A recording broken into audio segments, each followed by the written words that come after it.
नहीं है, कल का वजह परसों का।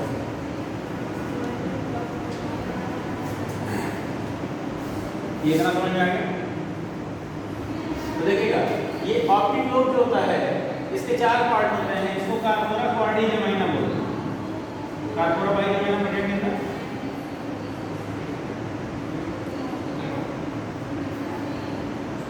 कार्पोरा बाई जमाइना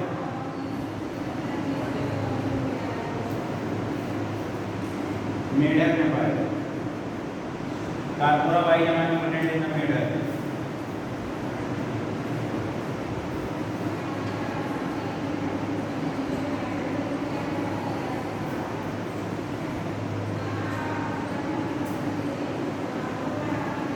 देखिए कार्पोरा क्वाड्री जमाइना इसके 4 लोब होते हैं, इसीलिए कार्पोरा क्वाड्री जमाइना बोला जाता है। ठीक है, 4 लोब होते हैं। जो superior pair of optic lobe होता है that is responsible for the vision and inferior pair of optic lobe is responsible for the hearing. ये याद कर लें क्योंकि क्वेश्चन में पूछा जाता है inferior pair of optic lobe is responsible for, तो ऑप्टिक का मतलब समझ लेते हैं आँख ही होगा, बस करो लगाओ। Inferior pair of optic lobe is responsible for the hearing, सुनने के लिए रिस्पांसिबल होता है। और जो सुपीरियर पेयर होता है ना वो देखने के लिए रिस्पांसिबल होता है। जो हमारी आंख जो है जो भी विजुअल इंपल्सेस रिसीव करती है वो इसी के पास जाता है।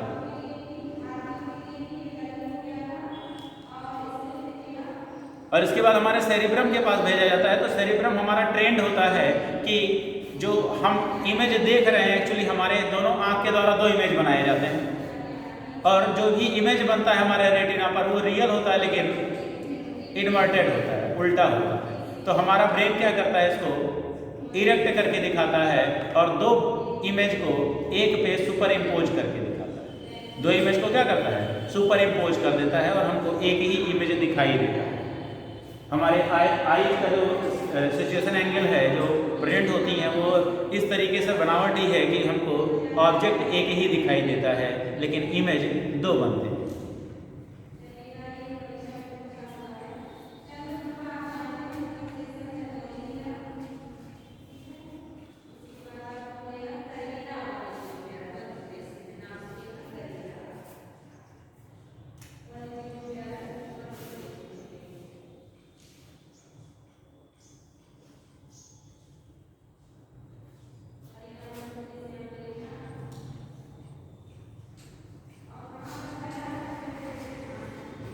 देखिएगा जो पॉन्स वेरोलाई है और सेरिबेलम है इसको एक साथ कलेक्टिवली हम मेटेनसेफेलॉन बोलते हैं और मेडुला ऑब्लांगाटा को हम माइनसेफेलॉन बोलते हैं। तो कई सारे सेफेलॉन होते हैं। देखिए प्रोजेन, मीजन और रोमन।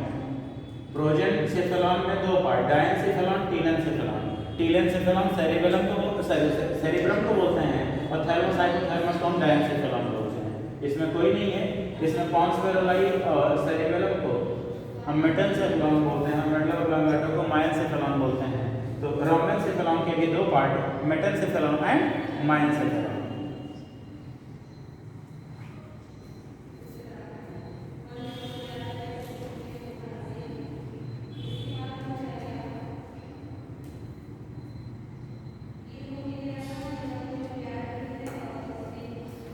इसके अलावा अगर हम ब्रेन के वेट की बात करें तो ये हमारे टोटल बॉडी वेट का 2% होता है, 2%। On average normal human being जो है 12 से 50 ग्राम।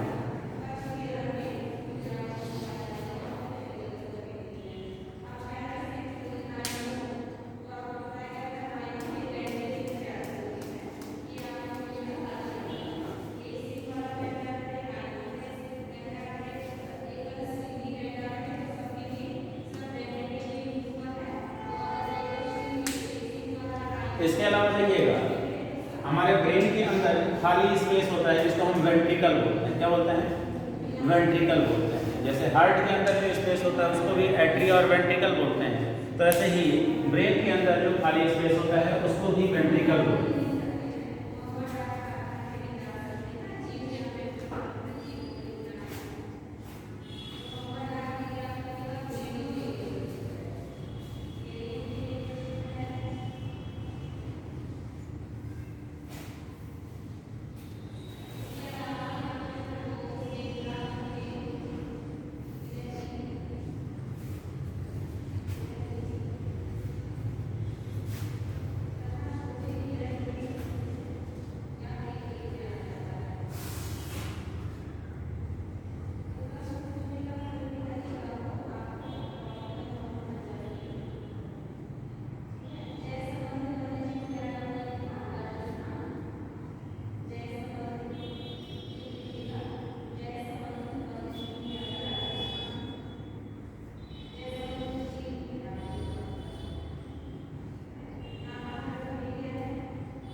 4 वेंट्रिकल पाए जाते हैं। दो फर्स्ट और सेकंड, इनको हम लैटरल वेंट्रिकल बोलते हैं। क्या बोलते हैं?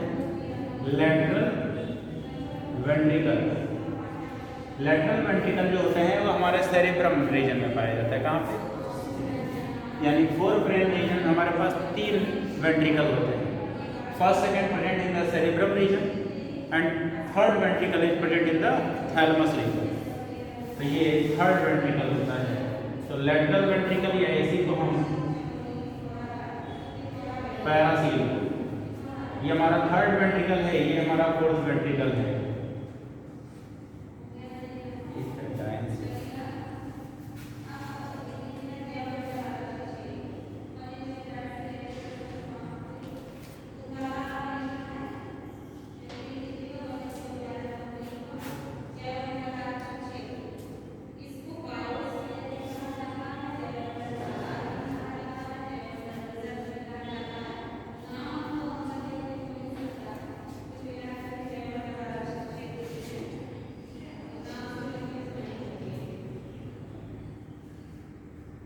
देखिए फर्स्ट और सेकंड को हम लैटरल वेंट्रिकल या पैरासील बोलते हैं। ये दोनों इस तरीके से प्रेजेंट होती हैं।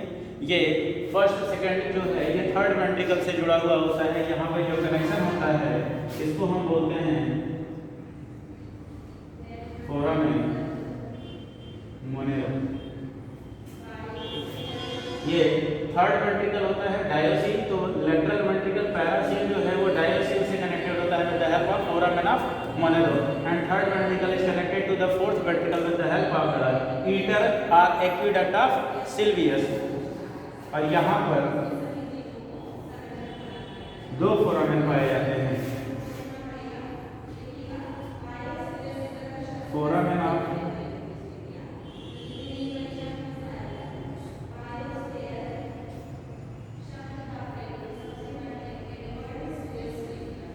लस्टर,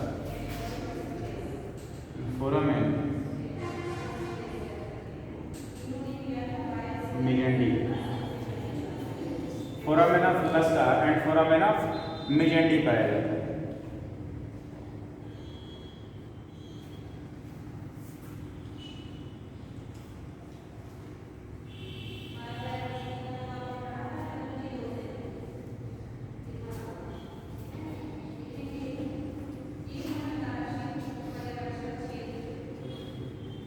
बाकी ये जो साइड में आपको दिख रहा है ये ब्रेन टिश्यू है। क्या है? Brain tissue. यहीं पे रूफ रीजन पे ब्लड वेसल्स पाई जाती हैं, जो इसके अंदर जो फ्लूइड भरा हुआ होता है। इसके अंदर एक फ्लूइड भरा हुआ होता है। खाली स्पेस जो है ना, इसके अंदर फ्लूइड भरा होता है। क्या बोलते हैं? Cerebro spinal fluid. क्या बोलते हैं? Cerebro spinal fluid. सेरेब्रो यानी brain, spinal that means spinal cord. इन दोनों के अंदर एक फ्लूइड भरा होता है, इसको हम सेरेब्रो स्पाइनल फ्लूइड बोलते हैं। तो ज़्यादातर फोरामेन तो आपको यहीं मिल गए।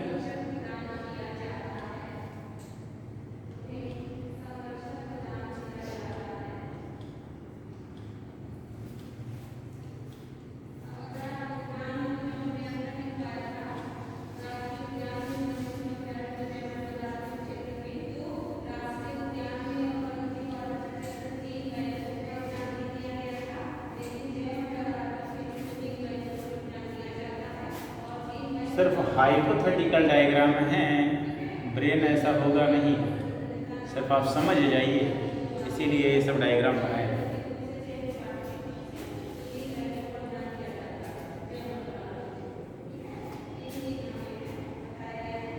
फिर कवरिंग ऑफ द ब्रेन देख लीजिएगा, इसमें बस इतना ही पॉइंट था, इससे ज़्यादा है। कवरिंग ऑफ ब्रेन, जैसे अभी आपने बताया कि जो ब्रेन है आपका वो अंदर से एक खोखला है।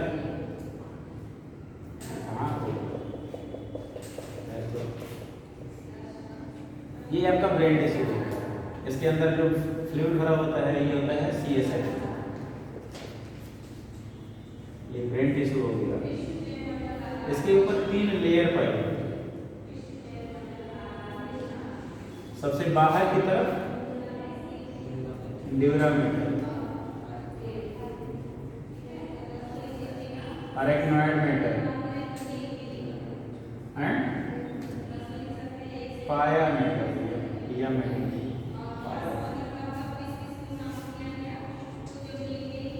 ड्यूरामीटर, अरेक्नॉइड मेटल एंड पाया मेटल होता है।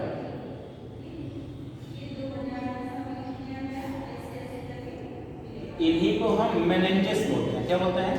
मेनिंजेस, यानी ब्रेन कवरिंग। और इसमें स्वेलिंग आ जाएगी तो वो मेनिंजाइटिस कहलाता है। क्या कहलाता है? मेनिंजाइटिस।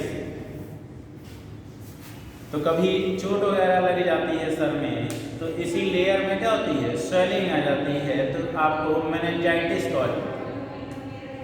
एक ब्रेन की स्वेलिंग से रिलेटेड डिजीज है जो इधर पूर्वांचल में बहुत ज़्यादा फैला है। ये बस्ती से आगे बढ़ते जाएंगे बीमारी मिलती जाएगी ज़्यादा। बताइए ना।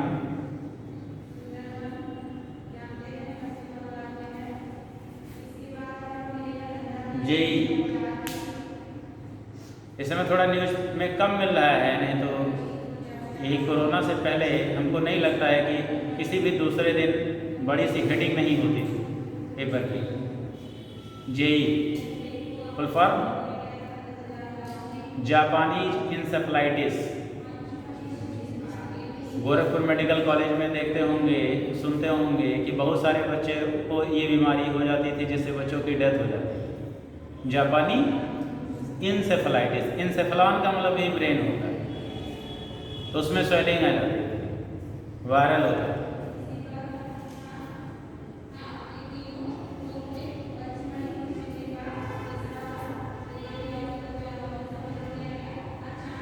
तो ये सबसे अंदर की तरफ ब्रेन टिश्यू के डायरेक्ट कांटेक्ट में होता है पाया मेटल। इसके और अरेक्नॉइड मेटल के बीच में स्पेस पाया जाता है, सब अरेक्नॉइड स्पेस बोलते हैं। उसके अंदर CSF भरा हुआ होता है जो हमारे ब्रेन को बायोप्सी फोर्स प्रोवाइड करता है, जिसकी वजह से एक्चुअल वेट जितना है हमारे हेड का उससे कम फील होता है। फोर्स ऑफ बायोप्सी की वजह से उत्प्लावन बल लगता है, तो इसकी वजह से पानी के अंदर एक फ्लूइड है, उसी के अंदर हमारा ब्रेन जो है वो तैर रहा है इसमें, तो इसी की वजह से उसका हेड का जो वेट है वो हमको कम फील होता है। तो अरेक्नॉइड मेटल है और ड्यूरामीटर। ड्यूरामीटर जो है नाम से ही कंफर्म है, ड्यूरेबिलिटी के लिए रिस्पॉन्सिबल होगा, यानी इसके बाहर एक कॉम्पैक्ट बोन की लेयर पाई जाती है, जिसको हम क्रेनियम या ब्रेन बॉक्स बोलते हैं, जिसके बारे में आप पढ़ चुके हैं। कौन कौन सी बोन? फ्रंटल, पैराइटल, ऑसिपिटल और temporal.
Largest commissure of the brain. Commissure, commissure क्या होता है?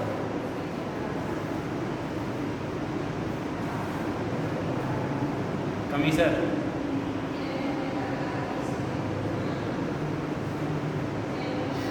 which connected to similar part of the brain।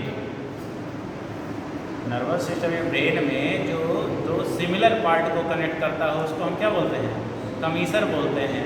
और जो दो डिसिमिलर पार्ट को कनेक्ट करता है उसको कनेक्टिव बोलते हैं।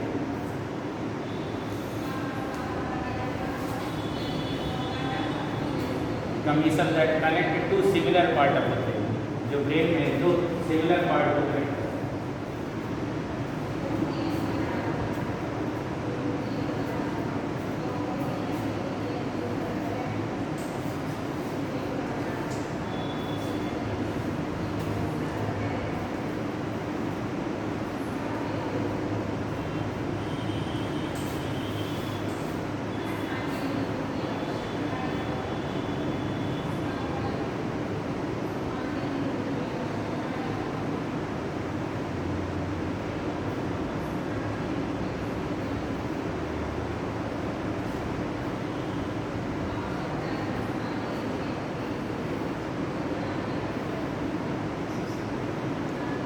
अभी आप लोग को नर्वस सिस्टम का नोट्स नहीं मिला होगा इसका। अच्छा, इसका भेज, नर्वस सिस्टम का भेज दिए, मिल गया क्वेश्चन इसका नहीं।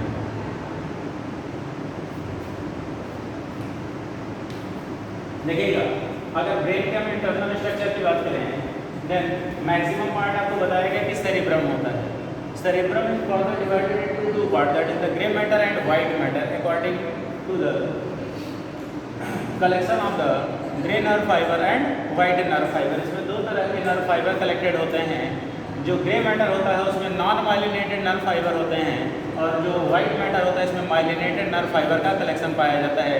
इसी वजह से जो आउटर इसका ग्रे मैटर कहलाता है और अंदर वाला हिस्सा जो होता है ये वाइट मैटर कहलाता है, क्योंकि यहाँ पे माइलिनेटेड नर्व फाइबर का कलेक्शन होता है और इस रीजन में नॉन माइलिनेटेड नर्व फाइबर का कलेक्शन होता है। जो ग्रे मैटर होता है इसमें तीनों एरिया आपके पाए जाते हैं, sensory, motor and associated. Sensory that mean जो सेंसरी इंफॉर्मेशन को रिसीव करता है, मोटर यानी जो सेंसरी स्टिमुलस के अगेंस्ट मोटर इंपल्स जनरेट करता है, और associated area that is responsible for the interpretation, पहचानने के लिए, डिस्क्रिमिनेशन पहचानने के लिए रिस्पॉन्सिबल होता है। जैसे इंटरप्रेट करना बहुत जरूरी है,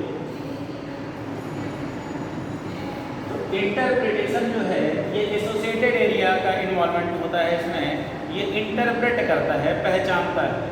जैसे मान लीजिए कि मैं आपको पढ़ा रहा हूँ तो आपकी जो नॉन लैंग्वेज है, जो आप भाषा जानते हैं, वह हिंदी और इंग्लिश जानते हैं। मान लीजिए अभी यहाँ पे कोई खड़े होकर के आपसे चाइनीज में कुछ बोल के चला जाए,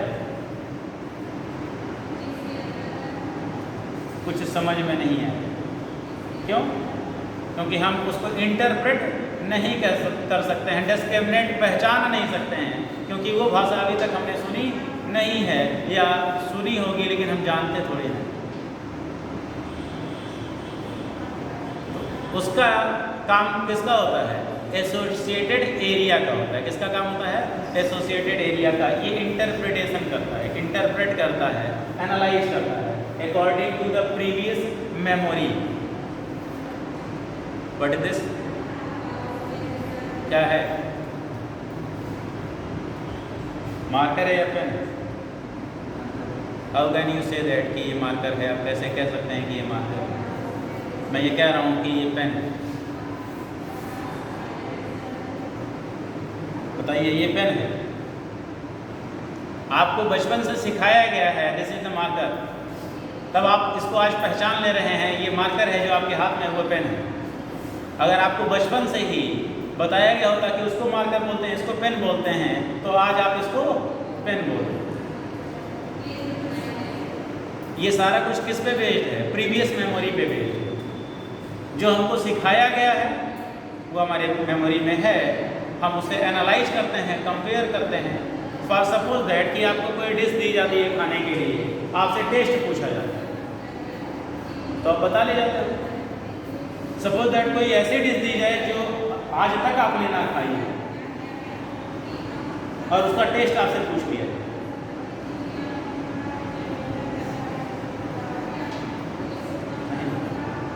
कहेंगे इसके जैसा लगा। कोई भी खाने पीने वाली चीज़ जो होगी उससे मिलता जुलता होगा, आप उससे क्या करेंगे, कंपैरिजन कर देंगे, लेकिन बता नहीं। बचपन से सिखाया जाता है ना, तीखा मीठा खट्टा कड़वा सब सिखाया जाता है, तो आप सीखते हैं। कभी कभी छोटे बच्चों को देखिए, बर्फ उनके हाथ में दे दीजिए, कहते बहुत गर्म होता है ना, बहुत गर्म। एक्चुअली अभी वो डिस्क्रिमिनेट कर ही नहीं पाए कि गर्म किसको बोलते हैं और ठंडा किसको बोलते हैं। तो कभी कभी वो बर्फ उनके हाथ में पड़ी होती है ना, या छू लेते हैं तो उसको कहते हैं बहुत गर्म। तो वो डिस्क्रिमिनेट नहीं कर पा रहे हैं, अभी उनको पहचानने में समय लगेगा, एनालाइज करने में समय लगेगा। जब वो क्लियर कट जान जाएंगे कि हाँ गर्म क्या है और ठंडा क्या है, तभी वो उसको बता पाते।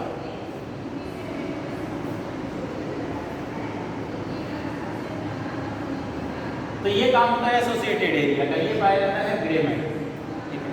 ये है क्या, व्हाइट मैटर। अब देखिए ब्रेन के जो दो सिमिलर पार्ट होते हैं, यानी लार्जेस्ट पार्ट जो होता है हमारा ब्रेन जो होता है, वो दो सेरिब्रल हेमिस्फीयर से मिलकर के बना हुआ होता है। जो सेरिब्रम होता है हमारा, वो दो पार्ट में बटा हुआ होता है, उसको हम बोलते हैं सेरिब्रल हेमिस्फीयर। हेमी का मतलब होता है हाफ, स्फीयर का मतलब गोला, ऐसा स्ट्रक्चर होता है। तो दो हेमिस्फीयर से मिलकर के बना होता है सेरिब्रल हेमिस्फीयर। लेकिन इन दोनों सेरिब्रल हेमिस्फीयर को आपस में जोड़ने का काम एक कमीसर करता है, जैसे ये है। तो ये दो सेरिब्रल हेमिस्फीयर हैं, इसको जोड़ने वाला स्ट्रक्चर अभी आपको दिखाई नहीं देगा, इसी से जुड़े हुए हैं, दैट इज द कमीसर। जो दो ब्रेन के सिमिलर पार्ट को आपस में जोड़ता है उसको हम क्या बोलते हैं, कमीसर। तो ये कार्पस कैलोसम होता है, ये largest commissure of the brain होता है, सबसे बड़ा कमीसर होता है, ठीक है। और ब्रेन के जो हमारे दोनों सेरिब्रल हेमिस्फीयर होते हैं वो कॉन्ट्रालैटरल होते हैं। कैसे, ऐसा होता है, इसको कॉन्ट्रालैटरल बोलते हैं। कॉन्ट्रा का मतलब होता है अपोजिट, ठीक है। यानी जो हमारे ब्रेन का लेफ्ट वाला पोर्शन है, लेफ्ट सेरिब्रल हेमिस्फीयर है, वो हमारे बॉडी के राइट पार्ट को कंट्रोल करता है, और जो राइट पार्ट में है वो हमारे बॉडी के लेफ्ट पार्ट को कंट्रोल करता है। तो इसको हम बोलते हैं कॉन्ट्रालैटरल, ठीक है।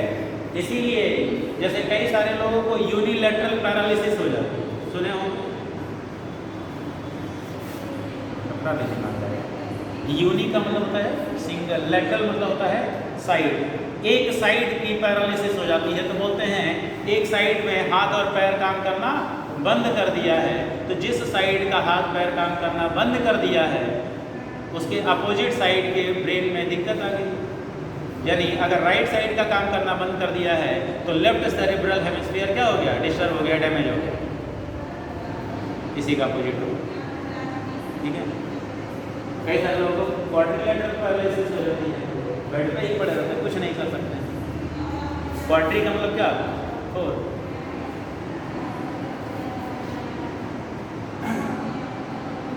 फिर इसी में आपका थैलमस हो जाएगा, थैलमस के नीचे हाइपोथैलमस हो जाएगा, ये इतना 4 ब्रेन का पार्ट होता है। फिर बचा क्या हिस्सा है, मिड ब्रेन।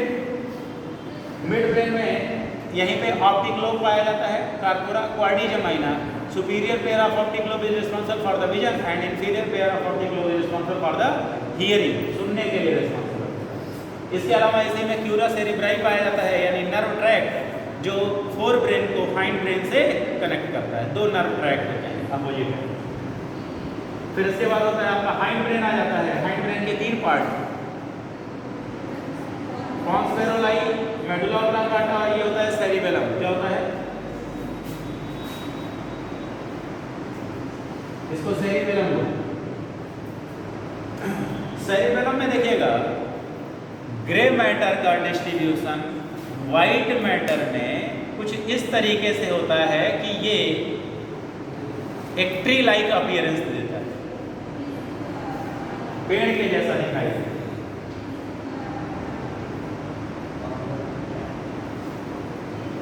इसको आर्बर विटाई बोलते हैं। हिंदी में लिखा होता है बुक में जीवनदायी वृक्ष, पता नहीं कैसे जीवन देता है। Arbor Vitai grey matter gives tree like appearance in the white. Confirm?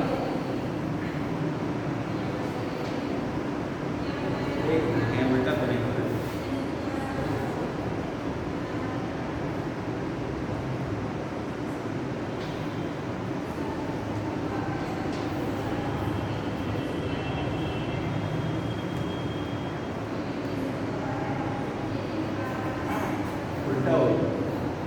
Grey matter नहीं, व्हाइट मैटर जो होता है वो ग्रे मैटर में डिस्ट्रीब्यूटेड। जैसे यहाँ पे जो अपीयरेंस आपको दिखेगा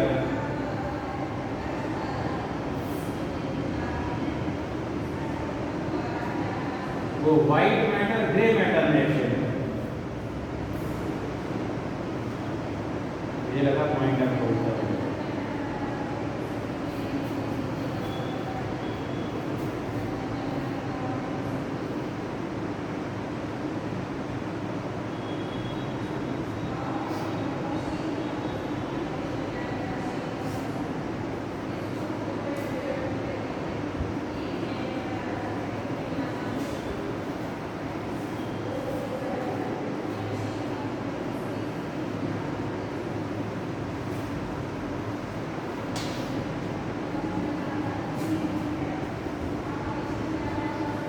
ये होता है आर्बर मिटाई।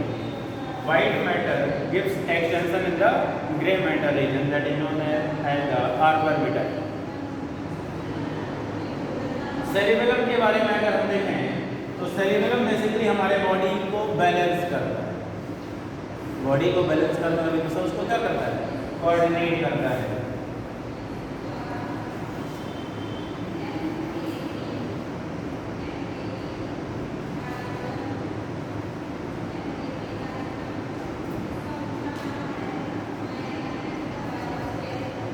इसके भी 3 पार्ट होते हैं। एक होता है मीडियन वर्मिस, मीडियन वर्मिस, ये दोनों किनारे पर फ्लोकुलाई, और ये होता है सेरिबेलर हेमिस्फीयर। एक्चुअली हमारा सेरिबेलम भी 2 पार्ट से मिलकर के बना होता है, इनको सेरिबेलर हेमिस्फीयर बोलते हैं। जैसे ये आपको यहाँ पे ऐसे स्ट्रक्चर दिखाई दे रहा हो, सिंगल स्ट्रक्चर, लेकिन जब इसको हम लेटरल व्यू देखते हैं तो कुछ इस तरीके से। तो ये 2 सेरिबेलर हेमिस्फीयर होते हैं, ठीक है। इनका जो जंक्शन होता है यहाँ पर, ये पॉइंट कहलाता है मीडियन वर्मिस, और इसके टिप पर पाया जाता है फ्लोकुलाई। मीडियन वर्मिस और फ्लोकुलाई ये सेंसरी होते हैं, और ये कैसा होता है? मोटर। ये सेंसरी इंफॉर्मेशन रिसीव करते हैं और ये मोटर स्टिमुलस जनरेट करता है बॉडी को बैलेंस करने के लिए। और ये इंफॉर्मेशन यहाँ तक जाएगा कैसे? मीडियन वर्मिस और फ्लोकुलाई तक ये सेंसरी इंफॉर्मेशन कैसे जाएगा? Inner ear. किसके द्वारा? इनर ईयर के द्वारा। इनर ईयर में आपने यूट्रिकुलस, सैकुलस और कॉक्लिया पढ़ा, ठीक है। इसके अलावा यूट्रिकुलस से जुड़ा हुआ 3 सेमी सर्कुलर कैनाल पाया जाता है, उसको एक है मैकुला, एक है एम्पुलरी क्रिस्टा। सेंसरी पार्ट होता है जो बॉडी को बैलेंस करता है। तो उसके अंदर लिक्विड भरा हुआ, इंडोलिम्फ। क्या भरा होता है? इंडोलिम्फ। और इंडोलिम्फ जो है ये हमारे बॉडी की पोजीशन को बताता है। सेमी सर्कुलर कैनाल में जो फ्लूइड पाया जाता है, जैसे हमारे बॉडी किसी भी एक्सिस में जब मूव करती है, जैसे झुका, तो ये फ्लूइड इधर शिफ्ट हो गया, तो ये मेम्ब्रेन इधर शिफ्ट हो जाएगा, फिर इधर शिफ्ट होगा तो मेम्ब्रेन इधर आ जाएगी। तो ये टेक्टोरियल मेम्ब्रेन या कई 3 सेंसरी मेम्ब्रेन पाई जाती है तीनों में। तो जैसे उसके कांटेक्ट में आता है तो हमको अपनी बॉडी की पोजीशन का पता लगता है कि हम खड़े हैं, बैठे हुए हैं या लेटे हुए। कहेंगे इसमें कौन सी बड़ी बात है? हमको ऐसे भी पता होता है कि हम बैठे हुए हैं, लेटे हुए हैं या खड़े हैं। तो जब कभी कभी आपको चक्कर आता है तब क्यों नहीं पता चलता है कि आप खड़े हैं, लेटे हुए हैं या बैठे हुए हैं? आपको तो लगता है कि उड़ रहे हैं, गिरेंगे। या फिर जब आप झूले से उतरते हैं तो तुरंत आपको अपने बॉडी की पोजीशन क्यों नहीं पता होती है? ये ऐसे घूम रहे होते हैं तो आपके बॉडी के अंदर, इनर ईयर के अंदर इंडोलिम्फ भी ऐसे ही घूम रहा होगा, ठीक है। तो आप तो स्टेबल हो गए, लेकिन ये इंडोलिम्फ अभी भी घूम रहा है, और जब तक ये घूमता रहेगा तब तक दुनिया आपके लिए घूमती हुई ही नजर आती है। गोल चक्कर झूले से उतर जाइए, राउंड लेकर के अचानक से उतरिए तो स्टेबल होकर के दिखाइए, एक जगह खड़े हो जाइए। आप अपनी बॉडी की पोजीशन का पता लगाइए, हम किधर है, नहीं पता। जब तक इंडोलिम्फ मूव करता रहेगा तब तक आपको लगेगा सब घूम रहा, ये फ्लूइड है अंदर। खुद नहीं करते हैं तो छोटे बच्चों के साथ कर देते हैं, दोनों हाथ पकड़ के 4 बार घुमाएंगे, उसके बाद रख देंगे, कहेंगे कभी इधर जा रहा है तो कभी उधर जा रहा है, कभी नीचे गिर रहा है। जब तक इंडोलिम्फ स्टेबल नहीं हो जाएगा तब तक बॉडी स्टेबल नहीं। तो बॉडी को बैलेंस करने का काम जो होता है वो सेरेबेलम का होता है, यही मसल्स को कंट्रोल करता है। जैसे कहीं जा रहे होते हैं, बारिश में फिसल जाते हैं तो तुरंत आपका हाथ जो है वो खुल जाता है, यही तो है जो बॉडी को बैलेंस करता है। अगर कोई कंफ्यूजन हो तो पतली सी दीवार पे चल के दिखा, हाथ नीचे। जैसे ही दीवार पे चलने के लिए जाते हैं तो बॉडी को बैलेंस करने के लिए पहले हाथ, सर्कस दिखाने वाले देखिए उनका हाथ छोटा पड़ जाता है क्योंकि ज़्यादा हाइट पे चले जाते हैं ना, रस्सी पे चलना होता है तो बड़ी सी लाठी ले लेते हैं, डंडा ले लेते हैं बड़ा सा, और उसको रख करके क्या करते हैं, अपने बॉडी को बैलेंस करते हैं। तो बॉडी को बैलेंस करने के लिए हमारा हाथ फ्री हो गया, नहीं तो पहले क्या था, पूंछ। कभी बंदर को ध्यान से देखा है, जब कहीं पतली जगह पे जाता है तो अपनी पूंछ को उठा लेता है, जब उसको अपने बॉडी को बैलेंस करना हो। बैठता है तो फिर पूंछ नीचे हो जाती है, तो वो बैलेंसिंग ऑर्गन है उसका। क्या है? Balancing organ. आपका हाथ भी ऐसे ही बैलेंसिंग ऑर्गन है। नहीं यकीन होगा तो जेब में दोनों हाथ रख करके दौड़ लगा लीजिएगा तो पता चल जाएगा कि कैसे ये हमारे बॉडी को बैलेंस करता है। दोनों हाथ जेब के अंदर डाल कर दौड़ लगाइएगा तेज़ी से, देखिएगा कितनी तेज़ी से आप दौड़ सकते हैं।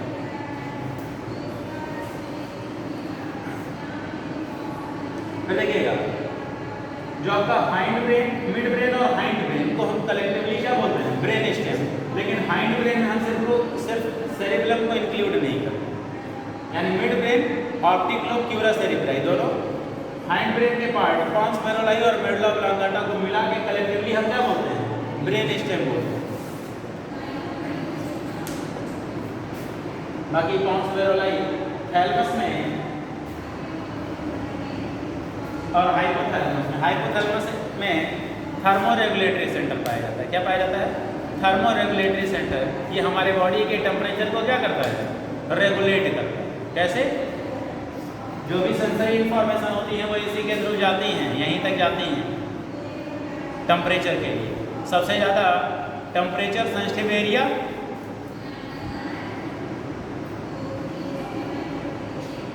फेस। टेम्परेचर सेंसिटिव एरिया है तो यही है आपका सबसे ज़्यादा। जैसे कोई भी ऑब्जेक्ट कभी आप जब टच करके फील करना चाहते हैं कि ये गर्म है या ठंडा है, और अगर आपको हाथ से नहीं पता चलता तो यहाँ पे चेक करें, ये होगी। तो यानी कि यहाँ पे टेम्परेचर को सेंस करने वाला रिसेप्टर जो है वो ज़्यादा मात्रा में पाए। गर्मी लगती होगी तो पंखे के सामने सिर्फ यही इतना चाहिए। कभी ऐसा नहीं किए कि पंखे के सामने हाथ करके ठंडा हो लें, थोड़ा देर पैर करके ठंडा हो लें, नहीं, चेहरे पे हवा लगनी चाहिए, बाकी पूरा बॉडी अपने आप ही ठंडा हो जाएगा। तो यही इंफॉर्मेशन भेजता है कि टेम्परेचर जो है वो डाउन हो रहा है, तो हाइपोथैलेमस जो है मोटर इम्पल्सेस जनरेट करना कम कर देता है, स्वेटिंग आपके बॉडी से कम हो जाए। इतना ही है। बाकी जो है इसके बाद है spinal cord.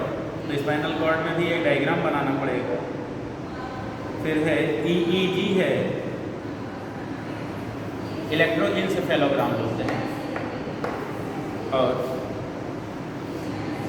Peripheral nervous system में क्रेनियल नर्व है और स्पाइनल नर्व।